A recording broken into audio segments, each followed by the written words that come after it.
po siyang pizza pag naluto. Masarap. Ayan. Simulan natin din sa isa. Ito medyo ano po yung kasi medyo hindi ko agad siya na i-prepare. Matagal siya sa ref. Dapat kasi pag nabili mo siya, luto na agad. Ayan. Lalagay ko po. Ito itlog lang po. Hindi itlog. Sorry. Ayan. Itlog. Tapos, bali yung isa pong ganito kalaki, 5 itlog yan. So, marami naman siyang ingredients. So, ginagawa ko medyo binababa ko to. Kasi, aalsa rin po yan pag naluto.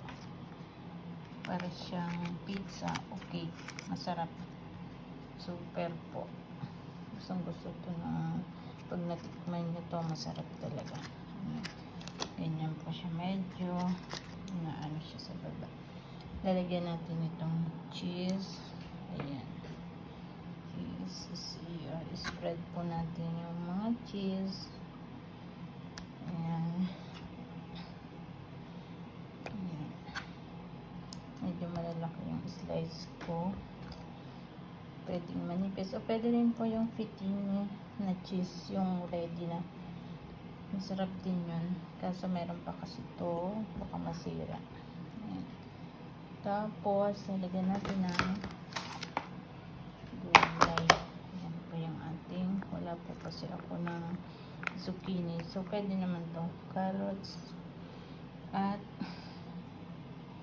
bell pepper po. Kaso yellow rin yung bell pepper. Kasi wala nga po ng red. Dapat red yung binibili ko. Wala na ako. Kunti po ang mga gulay ngayon. Hindi po maganda ang mga gulay. Kukunti. Saka sobrang mahal. Ayan. Ganyan siya. Ayan. I-divide po siya sa dalawa. Masarap yung gulay pag naluto. Kasi ano siya, krokante yung crunchy. Malutong. Tapos, lalagyan natin ng grated cheese sa ibabaw. Ayan, grated cheese po. Ganyan ko siya prepare. Yung itlog, 5 itlog. Tapos, nilalagyan ko na po siya ng asin. Tapos, etong, nag-fry po ako ng actually, ito po yung pampalaman sa tinapay. Ginawa kong parang bacon. Ayan. Lalagay po natin siya sa ibabaw. Ayan. Para po siyang pinaka niya. Ganyan po. Malutong naman. So, parang kahit durugin nyo lang.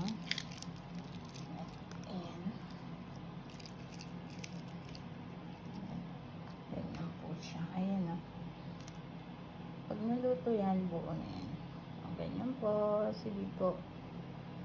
Pwede nyo po itong gayahin. Okay.